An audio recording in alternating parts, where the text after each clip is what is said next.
Билшиф рекомендует посмотреть ролик до конца. Всех вновь приветствую на канале Ютату ИСЦ, и в этом ролике я сделаю теорию по Совиному дому насчет работы портала между миром людей и кипящими островами. Также я немного попробую предположить, чего сможет в будущем добиться Луз в использовании своей магии. Ну а я приступаю.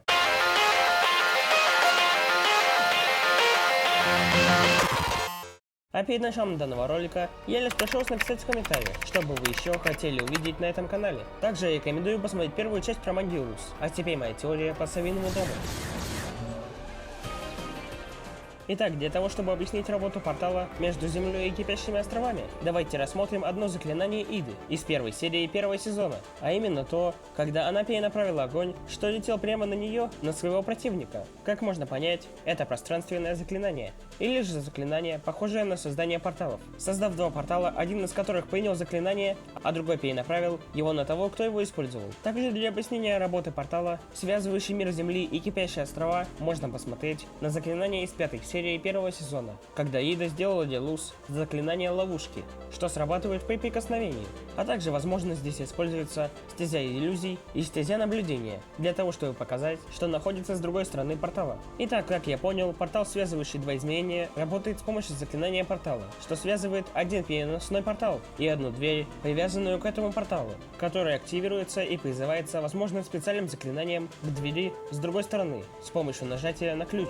Данный ключ, скорее всего, открывает карманные измерения, что вызывает сам чемодан с порталом, и при открытии двери активируется заклинание портала, а также стезя наблюдения и стезя иллюзий для проецирования другой стороны портала. И я думаю, что магический шар из стези наблюдения находится в самом глазу двери и где-то на другой стороне портала, который скрыт. Итог можно сделать такой: портал, связывающий Землю и кипящие острова, это совмещение нескольких стезей магии, и возможно поэтому его никто не мог воссоздать, так как технологии совмещения стезей и вариации их комбинаций была утрачена. Но я думаю, что она может вернуться, так как в магической школе Хексайд появились молодые ведьмы и маги, которым позволили изучать несколько стезей, а именно Гавкусу, Джербу и Вайне в 12 серии первого сезона.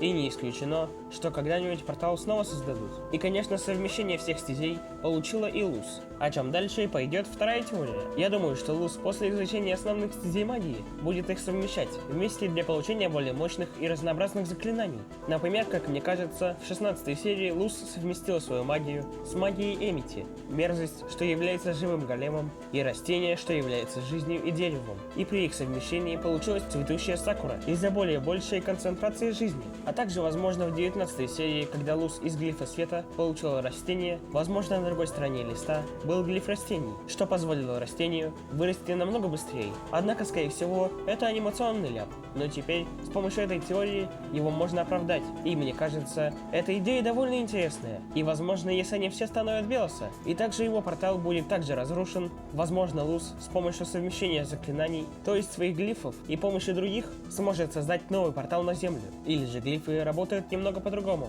и для получения разных стихий и форм заклинания Луз изменит рисунок глифа. Как по моей прошлой теории, она изменила глиф света на глиф льда, видоизменив рисунок самого глифа. Еще, как нам стало известно из некоторых серий Совиного дома, у каждого мага или же ведьмы есть набор собственных заклятий или же особая стихия, как, например, у Иды совиные заклятия, или же у Лилит магия голубых птиц. Также у каждой ведьмы или мага цвет заклинания разнообразен и индивидуален.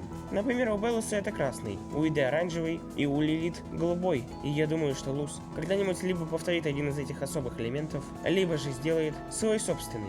Например, возможно, радужный из всех заклятий или же нескольких разных комбинаций глифов, получив, возможно, прозвище Объединитель стихий. И как мне кажется, следующий глиф у Луз, возможно, будет мерзость или же молния, для того, чтобы колдовать совместно с Эмити, или же заряжать свой телефон. Также у нее, возможно, появится глиф магии иллюзий, в чем ей поможет газ. Но на этом моя вторая часть по магии Луз и работе портала подходит к концу. Если вам понравился данный ролик, поставьте лайк, подпишитесь на канал, прокомментируйте и не забудьте нажать на колокольчик, чтобы не пропускать выход еще более интересных роликов.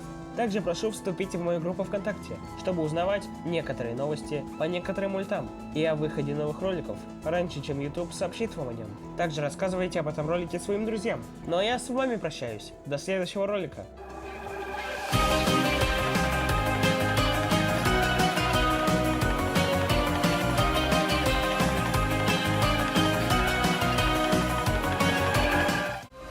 Посмотрите и другие ролики. Билшифа рекомендует.